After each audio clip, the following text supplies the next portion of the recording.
Bueno, vamos a continuar con la segunda sesión del seminario permanente en esta edición está dedicado al teatro, autores y textos andaluces, que ya inaugurado con un andaluz, Universidad, del 18, Cadalso, y hoy vamos a dar el salto al siglo XIX con un gaditano de Chiclana, uno de los grandes dramaturgos y poetas del romanticismo español, ¿no? Y autor, el trovador, uno de los grandes dramas de la literatura española, del teatro español, pero una obra que, por una serie de circunstancias, da el salto al mundo del teatro europeo y se convierte en un leitmotiv del mundo de la ópera, con el famoso Trovatore con las partituras de Verdi. Y bueno, para esta intervención contamos con la presencia de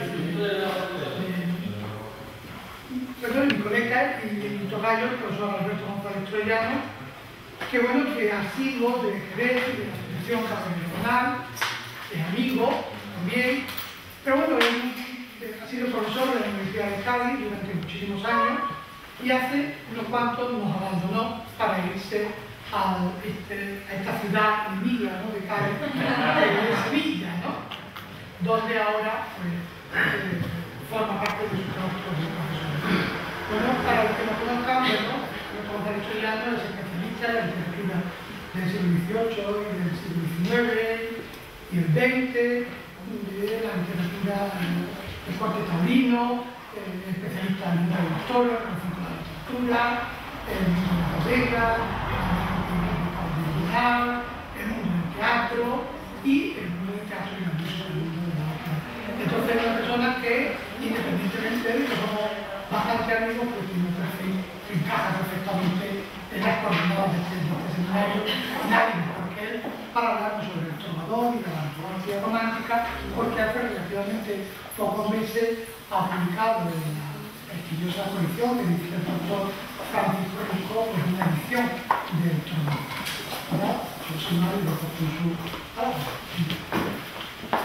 Muchas gracias, Alberto. Palabra que es del amigo, un amigo además, que es de esas cosas que siempre ya te avergüenza un poco tener amigos desde hace 40 años. Bueno, pues precisamente Alberto desde hace 40 años compartimos ya esta sabiduría y por tanto sí que hablo de esta cosa para hacer algo amigo. Bueno, también estoy muy contento de estar aquí de nuevo en la Fundación Regional, y al mismo tiempo también he tenido una recuperación de hace 20 años que es nuestra delegada de cultura, que también pues, me ha venido a recordar que ella era una niña cuando yo ya era mayor, ahora ya no es tan niña, en cambio yo soy muchísimo más. Bueno, total, que toda esta especie de aventuras ya me han puesto un poco así, con una cierta incertidumbre de lo que voy a hablar. Mi intención era hacer una cosa en la que pudiéramos, si fuera posible, intervenir todos. Voy a intentar tocar un tema que yo creo que, a pesar de que la obra aparece en el siglo XIX, continúa siendo bastante latente. Quisiera que la lectura que vayamos a hacer de la obra durante este rato estuviera muy enfocada desde el punto de vista de las pasiones románticas, porque me parece que es lo que hasta cierto punto justificó o le dio vida a esta obra. Yo creo que los que ya lo hayan leído, ustedes, van a leer y tal, la primera reacción va a ser de sorpresa, es decir, cómo esto que está lleno de tantas cosas increíbles, que parece tan inverosímil, realmente, bueno, pues llega momentos en que no entiendes lo que pasa, tal, cómo eso, que desde el punto de vista de lo que podríamos llamar de su calidad literaria, a veces tiene sus altibajos, sin embargo funcionó tan extraordinariamente bien en 1830. Cómo se convirtió en esa obra que la gente, como dice, hacía cola, iba a verlo un día y otro, y sobre todo los suelos de los teatros se llenaban de lágrimas. Realmente fue una obra que quizás es la obra que más ha hecho llorar a las jovencitas de aquella época. Entonces, yo me gustaría pues, que intentáramos el por qué esta obra pudo tener ese éxito. Para eso, claro, tenemos que hacer ese esfuerzo que yo creo que debería de estar en casi todos los que nos dedicamos a esto del mundo de la literatura y el mundo de la filosofía y el mundo de la historia, es decir, hacer el esfuerzo de transportarnos a 1830. Si no tenemos esa especie de viaje ingenuo de sentarnos en la silla como podía sentarse un espectador de aquella época, pues nos va a resultar difícil captar el por qué esa obra resultó tan arrebatadora, tan desbordante para el público español de 1830. Por tanto, yo creo que esa especie de viaje hacia el pasado con una cierta ingenuidad sería el que necesitaríamos para ver dónde estaban las claves del éxito tan fulgurante que tuvo esta obra. En eso no vamos a hablar, claro está. Saben que cuando llega García Gutiérrez de Chiclana pues, a Madrid, estrena la obra, pues inmediatamente el público se deshizo en aplausos, esas anécdotas que están siempre en todos los manuales de la historia del romanticismo español. El primer autor que sale a recoger, como dice, los hitos de este tiempo.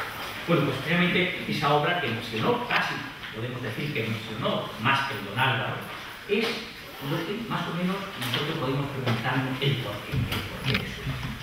Entonces, más o menos, yo les propondría que pensáramos en la España de 1834. Es decir, hemos acabado con lo que podríamos llamar la época oscurantista de Fernando VII. España también venía de una guerra de la independencia, luego había quedado congelado, y la gente, eso que se llama más o menos el romanticismo y que en Europa estaba ya abriéndose paso de una forma ya muy desbordante, pues había quedado todo ese tiempo, España había estado congelada y la gente, a partir de 1834, podríamos decir que empieza a leer. Antes la censura, eso lo había imposibilitado bastante, empieza a abrir sus salones, empieza a airearse el ambiente de las tertulias, crearse una opinión pública, hay una predisposición para vivir lo que al fin y al cabo es el romanticismo, no solo una literatura nueva, sino una vida nueva, una vida que la gente está deseando que les narre. Esa vida nueva va a tener un apoyo fundamental en lo que podríamos llamar en un cambio de los sentimientos. Es decir, la gente que antes no ha sabido enamorarse, y eso lo repetiré mucho, la gente no sabía cómo enamorarse, no había aprendido que hay un amor, pasión que te arrebata, va a esas obras porque quiere ver cómo se hace, quiere aprender cómo uno puede enamorarse de una forma tan arrebatadora como las Doña Leonor del Don Álvaro, las Doña Leonor del Trovador, la Doña Inés del Don Pantenoy, es decir, esas jovencitas que están dispuestos a traspasar todos los umbrales y todos los obstáculos para seguir ese amor. ¿Por qué les pasa eso? Porque tenemos la impresión de que la gente también quería más o menos sentirse transfigurada por esas pasiones y por esos sentimientos. Entonces hay que situarse en el 1834 con una cierta ingenuidad, pero también hay que situarse o hay que mirar hacia atrás. Y mirar hacia atrás supone ver un siglo XVIII donde por lo menos hay un testimonio que casi todos ustedes conocen, Moratín. Moratín era un dramaturgo reformista, un dramaturgo que estaba imponiendo o estaba pidiendo una serie de cambios morales y éticos o de costumbres, y precisamente él, que era como un renovador de las costumbres, a lo más que se atrevió a pedir es que los matrimonios de conveniencia fueran consensuados también con los jóvenes. Sí. Y él, en 1805, se atreve a imponer esas cosas porque durante todo el siglo XVIII las jovencitas, las niñas de su teatro, estaban ahí para decir que sí a lo que le decía su madre o a lo que decía su padre. Es decir, esa especie de elección no era posible y, como consecuencia, los sentimientos también estaban apagados.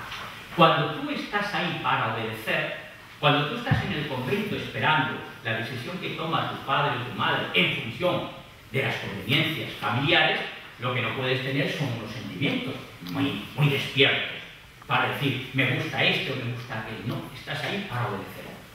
Eso que había provocado tantos problemas matrimoniales es lo que le lleva a Moratín a decir no, hay que empezar a concederle a las niñas, no que se enamoren, pero que sí estén de acuerdo con la propuesta que les hacen sus padres. Eso es a lo más que se atrevió en 1805 Moratín, con lo cual nos testimonia que eso de casarse por amor, eso de que tú tengas una pasión arrebatadora, eso es algo que no se conocía. Tú podías tener una predilección, podías tener tal, pero lo que podíamos llamar una cultura que a ti te permitiera la libertad no ya de elegir, sino de sentir cosas. Si luego tenemos tiempo, voy a leer alguna cita de Espronceda sobre lo que es sentir y de Avellaneda. Eso de sentir cosas, no había tiempo de reflexionar o de interiorizar ese tipo de cosas, porque lo que podíamos llamar el matrimonio, las relaciones amorosas, tenían un desarrollo para y dentro de los cuales todavía lo que podíamos llamar esos amores locos, arrebatadores, no eran concebibles. Porque el mundo social en el 18 estaba establecido. Lo cual no quiere decir que nosotros, los amores románticos, sean un descubrimiento exclusivamente de los románticos. No, eso tiene, como que dice, unos apoyos previos. Ha habido, nosotros podemos escarbar, y todos ustedes conocen, como en la época de los trovadores, como en Italia, pues Petrarca, Dante, ven una mujer y ya se quedan embelesados, van repitiendo toda su vida o intentando recuperar esa imagen, la imagen de esa mujer con la que solo tuvieron el cruce de una mirada durante un segundo. Sin embargo, ya quedan perpetuamente hipotecados. Entonces, eso que es, podríamos ver ya ahí un rastro de ese amor, de eso que va a ser luego el amor romántico, pues de eso está, por decirlo así, punteada pues toda la literatura occidental. Porque no olvidemos, y por esto podríamos discutir mucho, que ese amor romántico, ese amor pasión, como le llama Stendhal, es un invento occidental. Nosotros sabemos que en otras culturas pues hay gente que prefiere una persona, un hombre, una mujer a otros. Pero eso que nosotros vamos a ver en el trovador, que es que si no es con él, no hay nada más que para mí la muerte. Eso que es un poco la clave del amor romántico, es algo que nosotros lo vemos circunscrito a una determinada época y sobre todo a una determinada geografía y cultura.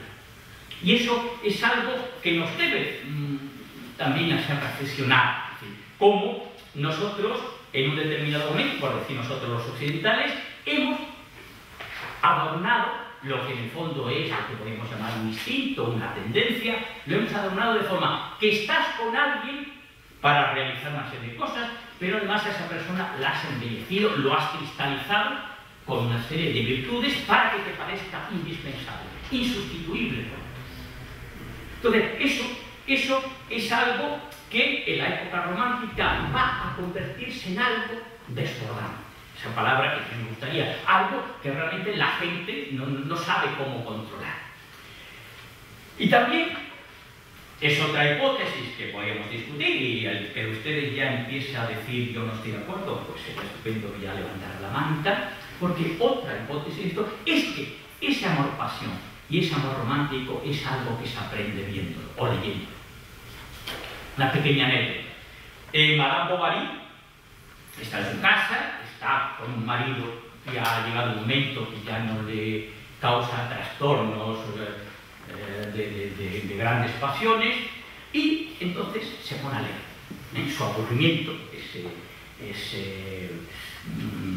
como decía yo, esa cosa que es tan importante en todos los adulterios de las novelas del 19, todas esas novelas que están todas apoyadas en el solitario, la Regenta, Ana Karenina, Bovary y tal, pues dentro de ese aburrimiento se pone a leer. Y cuando ella ve cómo sus heroínas se enamoran, lo que sienten, cómo se ven transportadas, dice, yo quiero que esto me pase a mí también.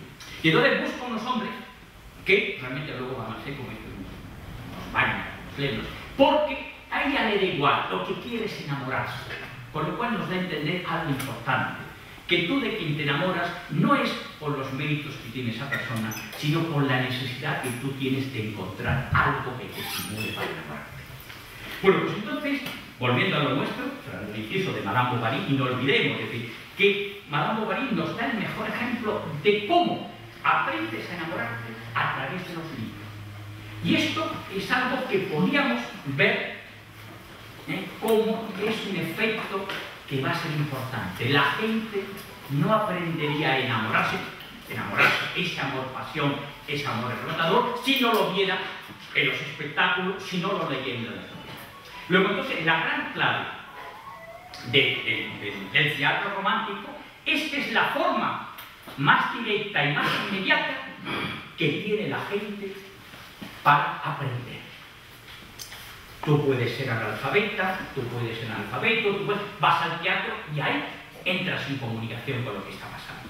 Luego, en esos momentos, en España de entonces, el teatro se convierte en una escuela de aprendizaje. Y en esa escuela del 1834, la gente está deseando de aprender cosas. Dice, hay una oleada de emocionalismo y la gente quiere vivir otra libertad, quiere vivir otras cosas y, sobre todo, no lo olvidemos, frente a lo que ha sido la época de Moratín, ha aprendido a ser rebelde, a decir sí o a decir no en función de una voluntad propia. Yo creo que esto es, estas heroínas, o esta heroína de Doña Leonor, es alguien que desde el primer momento empieza a desafiar. Entonces, una de las cosas que va a exigir el amor romántico es precisamente el aprender a decir no cuando quieres decir no. Si a tu padre, como pasa en el Don Álvaro, si a tu hermano mayor, como pasa en el Trovador, el que te quiere imponer un determinado compromiso, estas heroínas, estas Doña Leonor, todas se llaman Doña Leonor, ¿por qué? Pues entonces todas estas han aprendido en un determinado a decirle no al Marqués de Calatrava o no a su hermano. Luego, todo eso se está aprendiendo y la gente va a ver al trovador no tanto porque le parezca verosímil o no lo que está pasando, sino porque ahí está viendo lo que es su drama más íntimo y quiere ser como esa heroína, quieren sentir como estas heroínas. Y ese sería mi planteamiento, o lo que podríamos llamar mi hipótesis, el éxito de estos dramas, que incluso podríamos decir que son los primeros dramones de lo que luego va a ser la literatura folletinesca y tal, esas cosas ahí donde se está llorando prácticamente en todas las escenas, la gente era lo que podríamos llamar, ahí encontraban lo que buscaban para poder tener una vida nueva, para poder enamorarse de otra forma.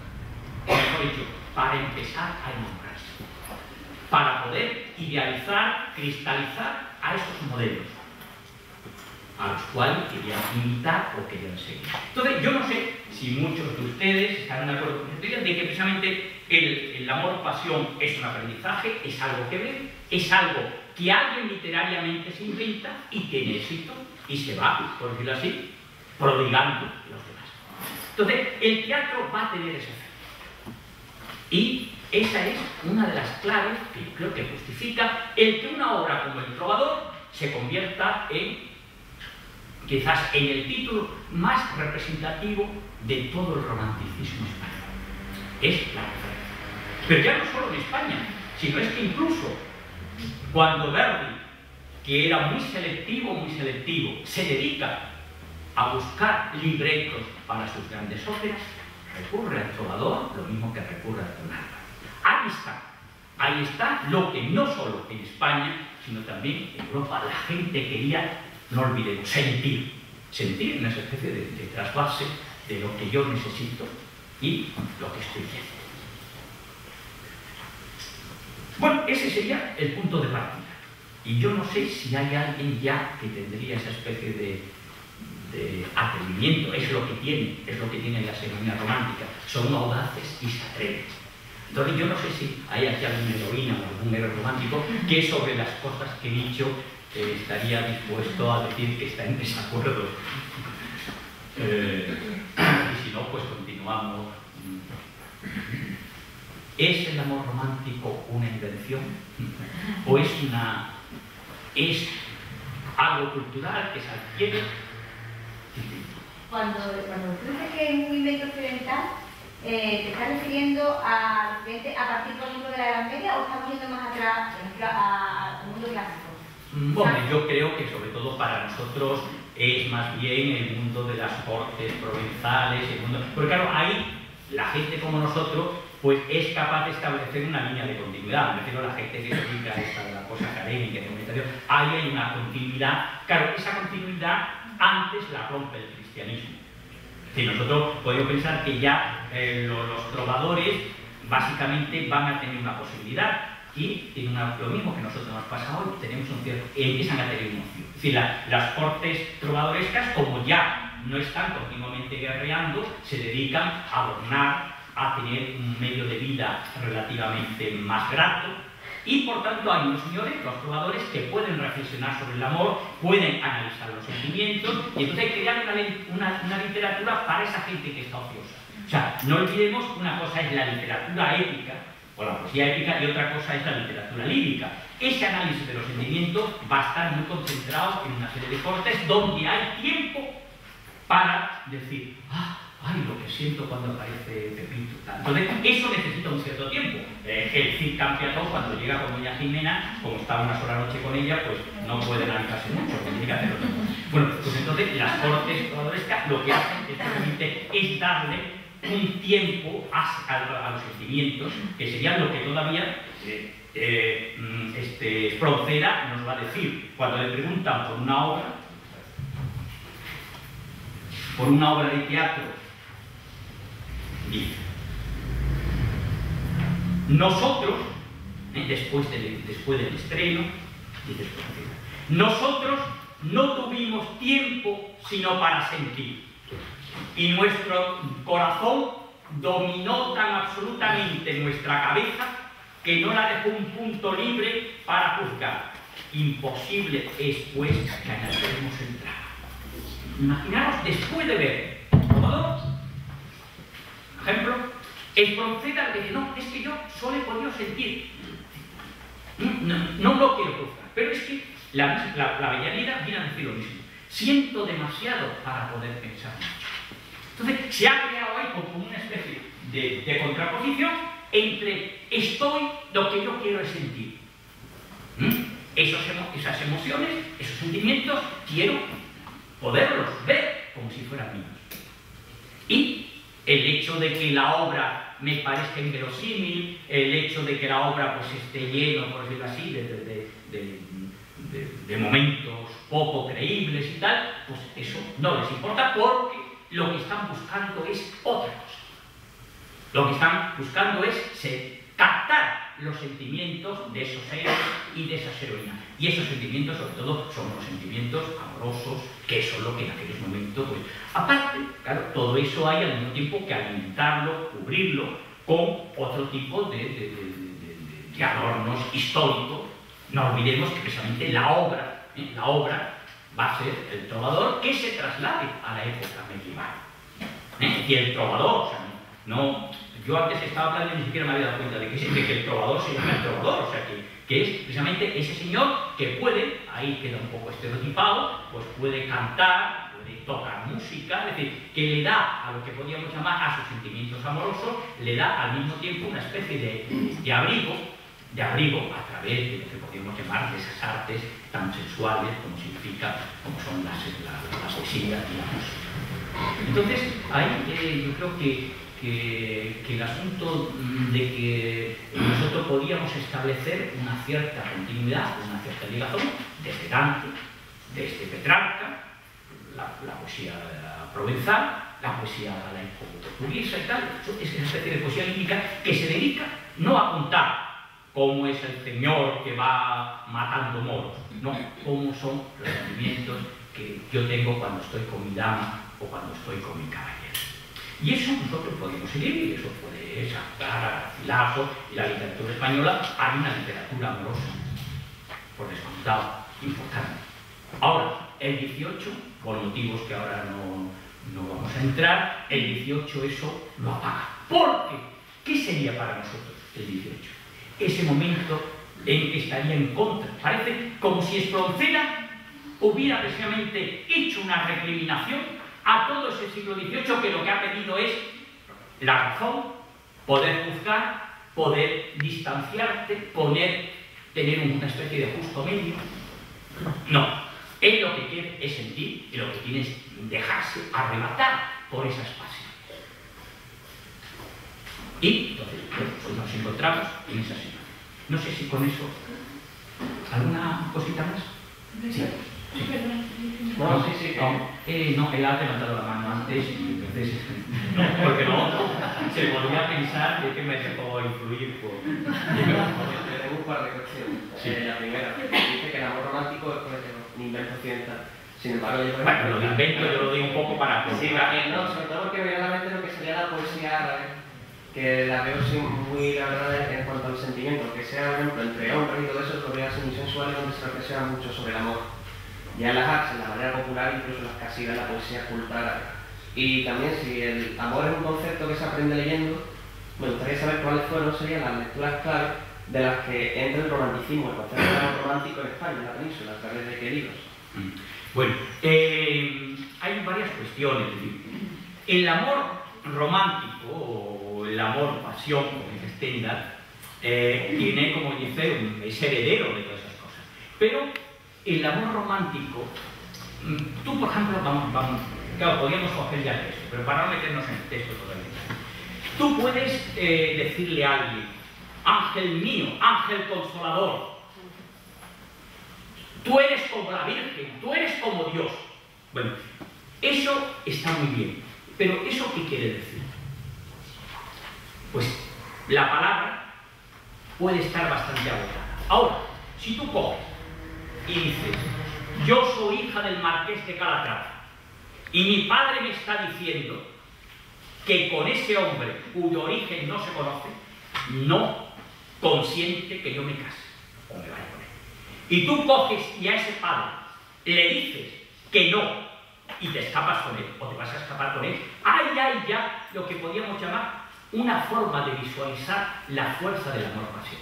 La fuerza del amor-pasión para nosotros tiene interés porque, y ya adelantamos cuestiones, porque hay un obstáculo que nos hace visible la fuerza que tiene ese amor-pasión. Porque lo otro, el decirle a una mujer o a un hombre, ángel de amor, eres como Dios, nunca he sentido lo que siento por ti. Eso es, por decirlo así, un juego lírico que puede ser. Ahora, eso no nos demuestra. Lo que nos demuestra lo que es el amor-pasión es la cantidad de obstáculos sociales, personales, que es capaz de transgredir. Sí. Ante la niña del siglo XVIII que obedecía lo que le decía su padre o su madre, aquí vamos a encontrar una que están dispuestas a desafiar. Entonces nosotros podemos medir la fuerza de ese amor por los obstáculos que es capaz ese amor de superar. Claro, entonces yo creo que el amor-pasión lo importante es ver, por ejemplo, ¿por qué va a ser tan importante el adulterio?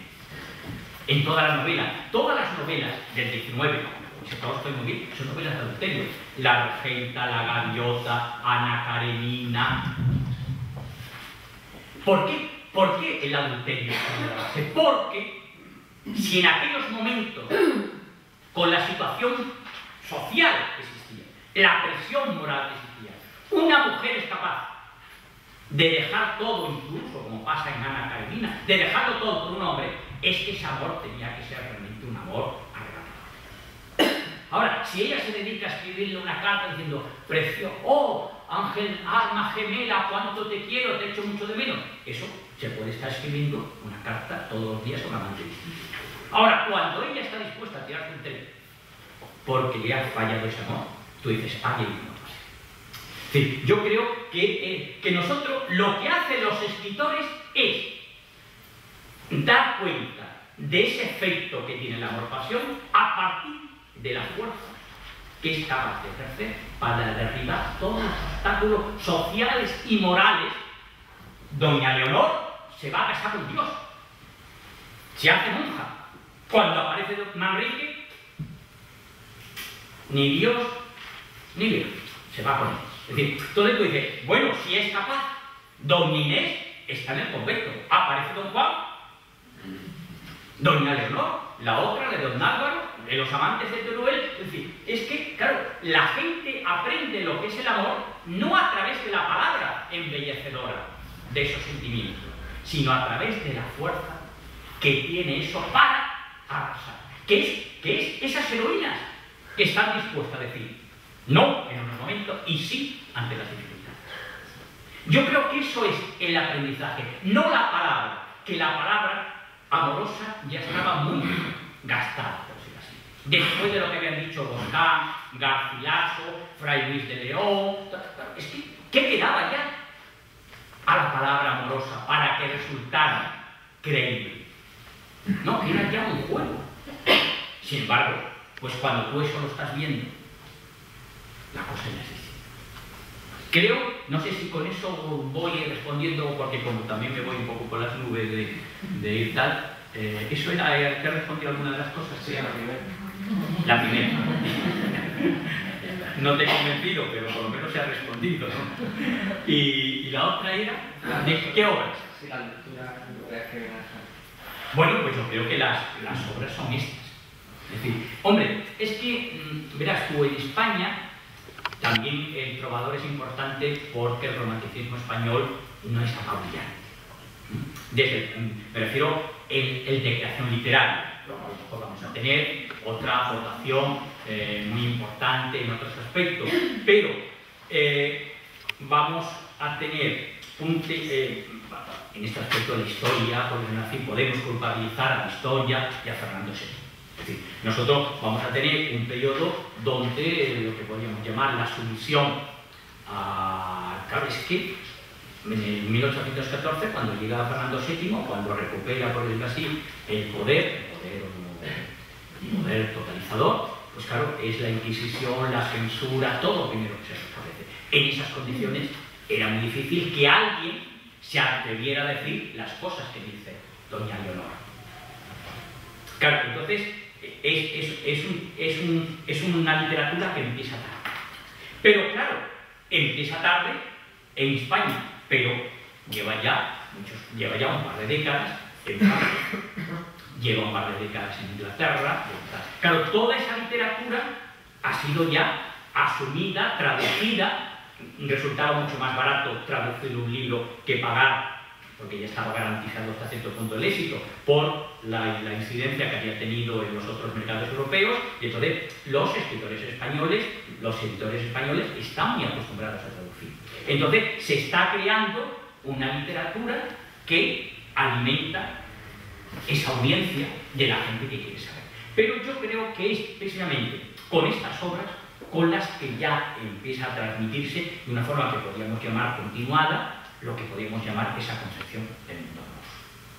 El teatro va a ser importante, bueno, también va a ser importante, sino luego, pues toda la poesía de Espronceda, la poesía de Arolas, esa poesía sentimental. No olvidemos que hay otra cosa muy importante como difusión cultural, que es las revistas románticas.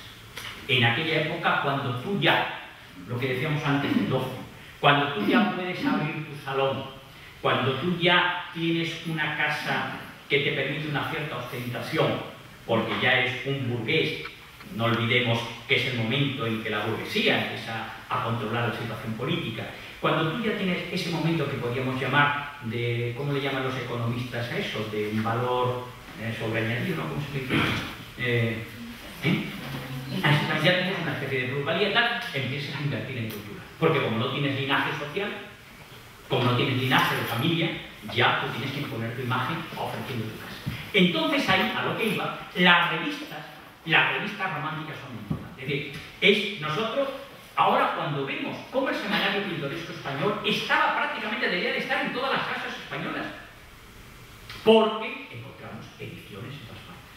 Claro, la gente en el semanario pintoresco español está aprendiendo esto mismo. Y ahí está, cada 3 páginas hay una poesía de Espronceda, de Arolas, donde la gente también esos sentimientos los está. Entonces, hay una difusión que podríamos llamar de literatura menor en España, que va a tener una gran importancia. Y no digamos ya cuando llegue Zorrilla y más tarde cuando llegue Becker y tal. Es decir, la gente está, el papel que desempeña Zorrilla, que desempeña Becker, dándole, como que dice, unas entendederas a los sentimientos y a las experiencias. Entonces, ya hay que progresar, sobre todo Walter Scott, Víctor Hugo, todo eso se está traduciendo y está propagándose en España porque hay más apuesta por la literatura extranjera por problemas de coste, por problemas tal que por la propia literatura española que va a tardar, se va a alimentar mucho los artículos costumbristas. Es decir, en España es que, exceptuando una pequeña gama de novela romántica, hasta que aparece La Gaviota a finales de la década de los 40, prácticamente no tenemos novela realista. Y precisamente La Gaviota es una novela de adulterio. Marisalada vamos a tener el primer espécimen de mujer española que está con su marido, el Stein, tal, que le había enseñado a cantar, que le había convertido en una criatura famosa y que iba por los escenarios del mundo, pero cuando le aparece el torero, ahí el amor-pasión, el mejor ejemplo que tenemos de un amor-pasión. Todos los obstáculos sociales, tal, no le importa nada y se va con ese hombre. Ella, La Gaviota, o sea, Fernán Caballero, que era tan pacata, tan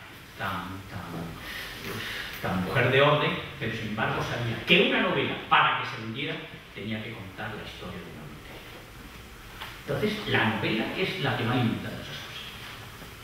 No tanto el adulterio, que ojalá también lo hubiera popularizado más, pero sobre todo lo que creo que sí era, explicaba cómo había que enamorarse, cómo se explicaba esas cosas. Un poquito.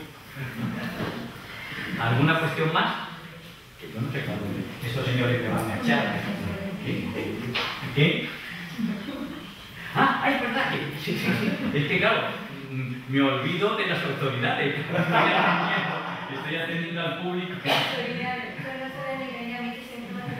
Sí, es verdad. Primero me gustaría decirte públicamente que me alegro mucho que estés aquí. Muchísimo.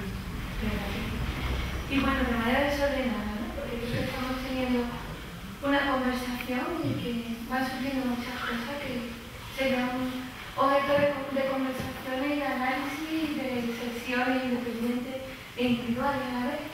Cuando estaba hablando con Reta, recordaba algunos hechos de la cultura occidental europea en el tránsito del Renacimiento, del medievo al Renacimiento, y posteriormente a lo que va a ser la literatura romántica, ¿no? Y también recordaba algunos ejemplos pues, de la literatura popular o de las costumbres, incluso de los propios usos de las clases más altas y también, bueno, de la pintura, ¿no? Y por decir como una especie de ilustración, pues si nos puede ayudar o quizás ir aún más en la cosa, ¿no? Tú hablabas del amor de las cortes, ¿no? De esa Edad Media que no es una agujera negra donde se pierde el mundo clásico, no citaba a Safo, sino que precisamente como una crisálida donde está todo latente y en los momentos de paz, en los momentos de calma, cuando dice también una circunstancia de un príncipe, o como lo que se llama de Francia, cuando además tiene cierto rico de calidad basado en la cultura, basado en la música, en la literatura, en el ocio placentero también. Bueno, pues me gustaría recordar, por ejemplo, cómo de las clases más altas del régimen italiano y en el tránsito del siglo XVI se pone de moda su juego amoroso, donde los amantes pues, se daban pequeños dibujitos, pequeños frases o poemas pequeñitos que solo descifraban ellos, ¿no? Y eso lo ponemos en relación con el descubrimiento del texto del Apolo, por ejemplo, que era glífica, ¿no? Entonces te pregunto, desde una antigua ruina un montón de años de literatura, ¿no? ¿Tú crees que cuando, por ejemplo, que no solo en el teatro así más apasionado del Renacimiento europeo, sino también cuando se recupera ya la literatura romántica del XIX, que es el caso del texto de Senador, ¿no? El tema del azar, del juego, del lenguaje crítico, de la fatalidad que vemos también en la pintura, o por ejemplo, me disculpa mucho. No, pero sería como, ¿no? La pintura prerrafaelita, ¿no? Que también coincide con esta recuperación del mundo anterior a Rafael, una especie como de lo más cercano al mundo clásico, pero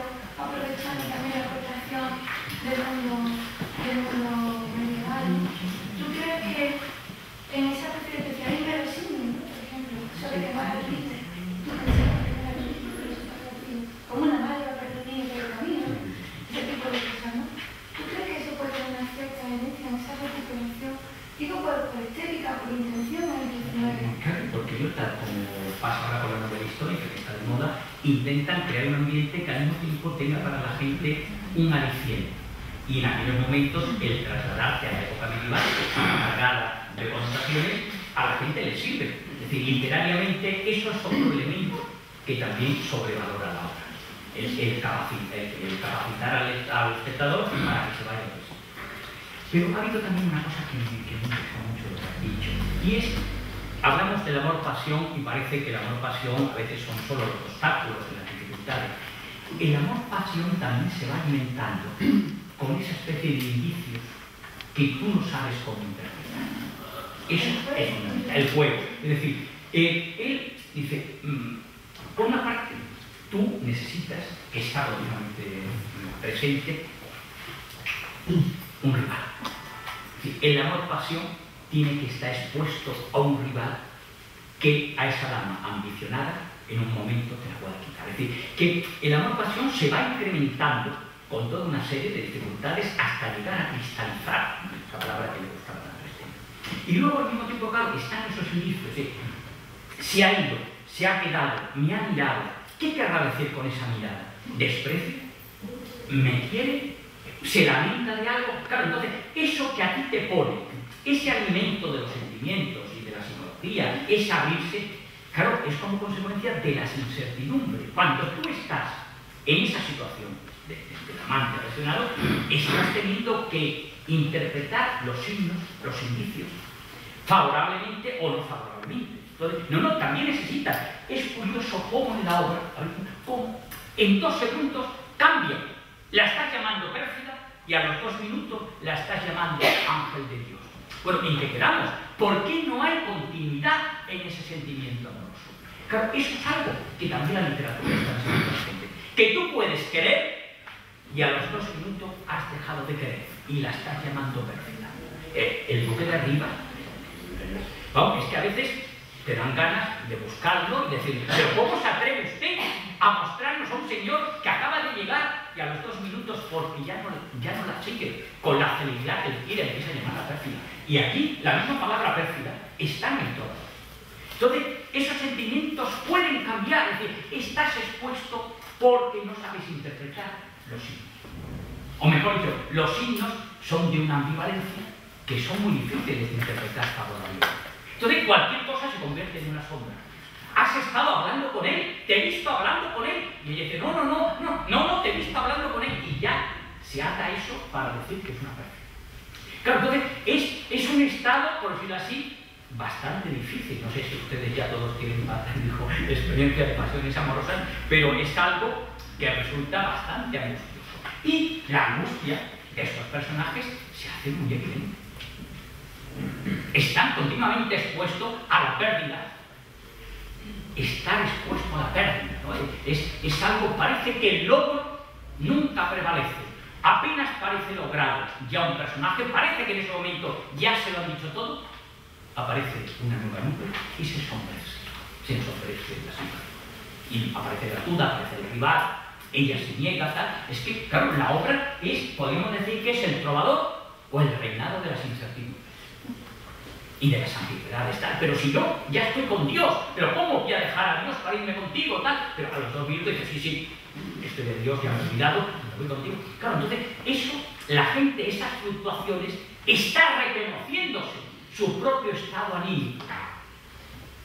Y eso es lo que realmente la gente valora. Es lo mismo que me pasa a mí, que hay unos minutos en que lo quiero y a los 2 minutos estoy deseando de salir corriendo. Claro, entonces, la gente eso lo está viendo. Y está aprendiendo que su propia situación biográfica está siendo ejemplarmente ahí representada. Entonces, yo creo que nosotros lo que hacen los románticos es olvidarse de todo ese 18 y, con una gran voracidad, pues ir a olvidarse en todo lo que nos puede ser. Y sobre todo, claro, el mundo medieval es el que le resulta pues, más atractivo, claro. Lo medieval es, no lo olvidemos, lo que tú puedes reconstruir a tu propia voluntad. El mundo del 18, el mundo del 17 estaba relativamente próximo. Ahora, el mundo medieval, yo hago con la Azucena, la gitana o con el trovador lo que quiero porque ahí mi capacidad de invención es limitada. porque es el mundo medieval del que se sabe rápidamente poco. De ahí que la ruina, todos los elementos representativos del mundo medieval se conviertan en unos exponentes, en unos símbolos tan llenos de vida. Porque ahí el autor puede entrar y hacer lo que es su gusto, su sensibilidad, o, no olvidemos, lo que el mercado está pidiendo.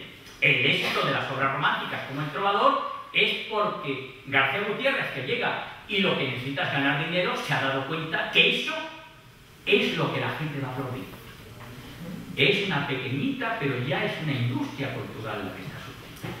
Entonces, ese teatro está, esa gitana, esa Azucena, esos cambios de tal, de que de pronto él es un noble, luego no lo es, luego vuelve a hacerlo, eso era lo que la gente, esa especie, es un mundo muy inestable.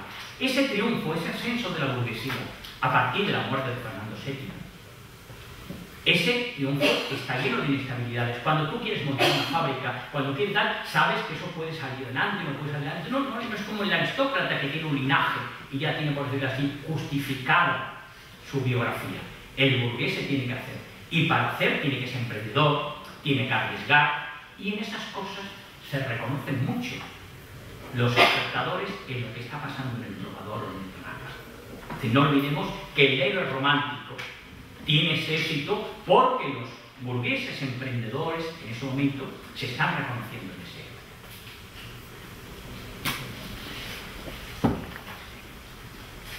héroe. Yo mi intención era que íbamos a leer la obra, pero no sé yo, aquí vamos, que íbamos a leerla, que íbamos a comentarla un poco tal, pero no sé si ya... Yo creo que ahora dentro de un ratito, o dentro de 20 minutos, vamos a empezar con la lectura dramatizada, ¿no? Sí, yo me refería que me hubiera gustado, vamos, que la intención mía, lo que yo había programado era haber cogido, por eso les habíamos hecho la fotocopia, y que hubiéramos esto mismo que hemos estado hablando, porque yo tampoco tengo otro discurso nada más que este asunto, era haberlo visto aquí. Haberlo visto aquí bueno, sobre el terreno, pero vamos, yo creo que si era una hora lo que había que estar, ¿no? Sí.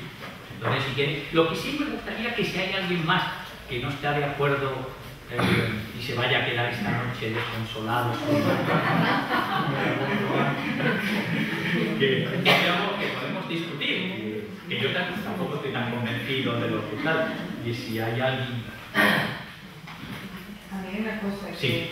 Se me ha ido pasando por la cabeza conforme hablábamos, ¿no? A mí se me ha pasado por la cabeza el romancero, ese Gerineldo y esa infanta, ¿verdad? Que arrebatadamente una noche deciden consumar su pasión, ¿no? Ese conde niño por amores y esa infanta que es capaz de morir por su amor. Ese Calixto que dice Melibeo soy, Melibea creo, Melibea amo. Esa Melibea, ¿no? Entonces, cuando decía lo del amor-pasión, lo que yo sí entiendo, o veo que es diferente a partir del romanticismo, es algo que enlaza con el mundo burgués, que es convertir la pasión en razón para el matrimonio. O sea, la pasión estaba antes, y hay muchísimas obras que sostienen ese tipo de pasión que podemos llamar romántica. Lo que no estaba es como admitido dentro de la institución matrimonial. El matrimonio asume que es posible a través de la pasión a partir del romanticismo. Por eso las novelas del 19 hablan de adulterio, porque por primera vez se entiende que puede entrar la pasión como único motivo por el cual yo contraigo matrimonio. Ya no es un matrimonio únicamente de conveniencia. Entonces, en ese tránsito entre un sistema y otro sistema, evidentemente nos encontramos el romanticismo y el realismo. Nos encontramos el teatro del romanticismo, que curiosamente, y yo pensando ahora, no recuerdo muy bien, porque bueno, la verdad es que hace tiempo que no leo la obra romántica, excepto con Álvaro, pero hay una cosa que de entrada me llama un poco la atención, y es que mientras que Gerineldo, Calixto, Melibea llegan a consumar su amor y esa pasión llega a tener una realización carnal, en las heroínas románticas, los héroes románticos, todos se quedan te miro, me veo, me muero por ti. O se suicida, que también o es se un recurso. suicida, pero en realidad no llegan a ir más allá. Entonces resulta también curioso cómo después eso va a desembocar en el adulterio, en la novela realista, va a convertirse en adulterio. Ahí hay como un paso, ¿no? Hay primero un mundo de sentimientos, ese mundo de sentimientos después se convierte en realidad en una corriente aparentemente contraria, pero que evidentemente es muy, digamos, es continuación del romanticismo en muchos de sus aspectos, ¿no? Entonces yo casi estamos completamente de acuerdo, sí, sí. me quedaba un poco más con la idea de que el amor-pasión no es que en el romanticismo se descubra, sino que en el romanticismo se incorpora como posibilidad para contraer matrimonio y lo incorporan los burgueses, que les interesa diferenciar su mundo y que su mundo es distinto del mundo. Su mundo elegido ya, voy a elegir la mujer. Ahora, también podemos pensar una cosa, y es, hombre, el aspecto terapéutico que tiene también el teatro. Entonces, tú precisamente, en el momento, ¿qué es lo que le pasa a Madame Bovary? Madame Bovary es una mujer que se ha casado, ¿sabes? Y llega un momento en que eso no es satisface. Y sobre todo, no olvidemos saber. Estas novelas están escritas para personas que se aburren. Y entonces descubre que hay un sentimiento que la moviliza. Y entonces me voy.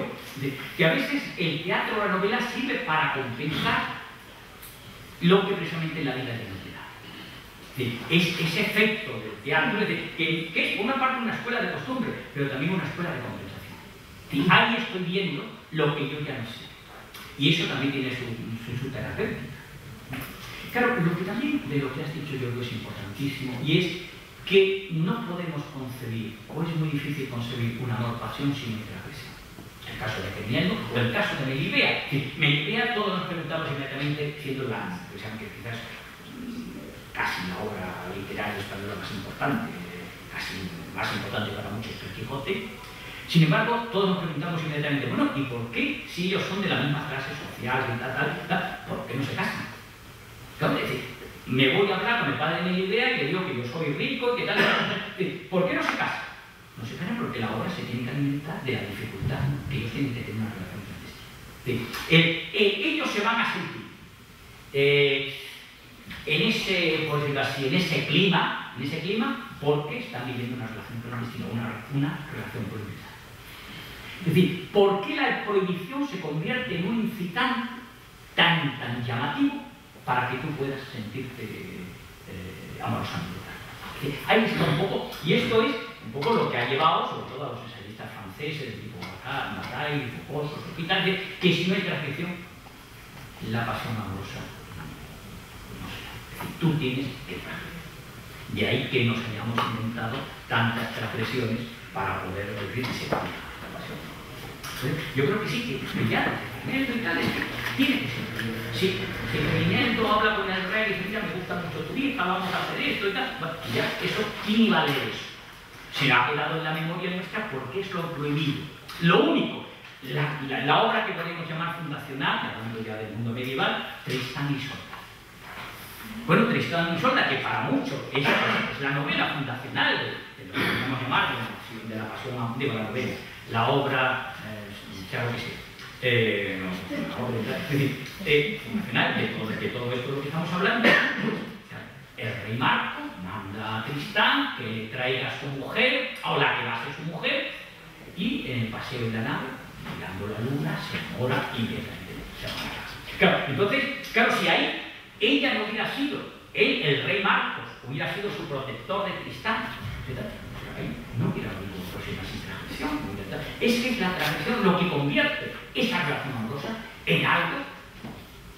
Es decir, él ha roto con todas las leyes. La de hospitalidad con su tío, la de todo, que es una transgresión tras otra en las variables. Y eso es lo que ha convertido ese amor en el punto de mira de toda nuestra historia literaria. Todo parte hasta cierto punto del Tristán. Ahí está todo. Y luego lo vamos a coger los siglos y lo vamos a... Claro, y es que si no hay transgresión, da la impresión de que no podemos mantener. Es decir, que nosotros nos hemos inventado, podemos decir, la transgresión para enriquecer lo que de otra forma se convertiría en algo. No sé si alguien que esté en desacuerdo con eso. ¿Hay algo así? ¿Hay alguna? ¿Te quedan cositas ahí sueltas? No, se le está ocurriendo más. Venga, pues venga, 2 minutitos más y Alberto nos echa. 2 minutos. Dile. No, volvió un poco a la idea que efectivamente la transgresión, ¿no?, es lo que le da el punto ese apasionado y el punto que, bueno, que la representa, por ejemplo, no son exactamente las lecturas que estaba pensando, no son las lecturas las que la lleva. El teatro. La lleva el aburrimiento en primer lugar, la lleva al teatro y la lleva, pues bueno, el descubrimiento de que hay otro mundo, ¿no?, que está allí, cercano a ella, que sus lecturas son muy místicas, pero que de pronto descubre en su relación con el magistral, aparentemente tan mística, es donde descubre que hay otro... Pero me estoy yendo. No. Es que por qué un poco a la idea esa que efectivamente está la transgresión, pero la transgresión es precisamente lo que probablemente necesita el mundo burgués. El mundo burgués necesita transgredir las normas del mundo anterior y entonces necesita crear otras nuevas normas. Y las relaciones además amorosas y las relaciones de matrimonio empiezan a ser distintas a partir de una ideología, pero de una ideología basada en una economía, en un sistema económico distinto que establece un sistema de relaciones diferente. Y entonces yo creo que hay mucho, además de la transgresión, hay mucho en el mundo económico que genera una nueva visión del amor, una nueva visión del matrimonio y una nueva visión de las relaciones. Es lo mismo cuando se incorpora la mujer como protagonista de una determinada manera a las novelas, cuando hay un mundo social que en definitiva está mostrando que la mujer quiere otro papel distinto, otro papel diferente. Pero no olvidemos una cosa, son todos hombres los que escriben esa novela, no Fernando. Sí, no, ahí eso sí, es más curioso. un poquito más adelante. Sí, no, ponía como ejemplo de lo mismo que no lo especificamos. En el siglo XX la mujer empieza a tener un papel diferente en la novela. Aquí el papel que tiene el amor es un poco abrir el camino a nuevas clases de relaciones que necesita la burguesía, que es la clase que en ese momento está empezando a dominar. Y necesita dominar efectivamente no solo desde un marco económico, sino desde un marco cultural y moral. Entonces para eso tiene que cambiar también el teatro, la novela, la pintura, la música. Hay que plantear una nueva ideología, unos nuevos valores que tienen que verse reflejados ahí. Entonces se ve reflejado en la novela, se ve reflejado en el teatro. Probablemente el teatro, que es lo más potente que inicialmente tiene el romanticismo, porque bueno, ve que llega un poco tarde, ¿no?, con la poesía. El teatro efectivamente es catarsis, básicamente. Es decir, ¿cómo vamos primero a mover algo? A través de los sentimientos. ¿Quién lo mueve mejor? El teatro, evidentemente. Pero bueno, nuestras obras teatrales del romanticismo son Sota, Caballo, Rey, y además repiten un esquema hasta los nombres. Hasta los nombres. Sales de ahí y ya te queda amante del trovador, don Álvaro, y repiten un esquema, ¿no? No llegan a tener esa riqueza. Después la novela ya sí muestra otro mundo distinto y aparecen, bueno, no solo Madame Bovary, sino ya las nuestras. Bueno, muy bien, yo creo que es el epílogo más espléndido que se podía poner. Tú lo has, no resumido, más bien por lo contrario, lo has aprendido. Yo creo que es una pena, podemos continuar la hora siguiente hablando de esto, pero en la actualidad. Las novelas de ahora que nos hablan, no se puede hacer eso, ¿no? Bueno, pues nada, muchísimas gracias por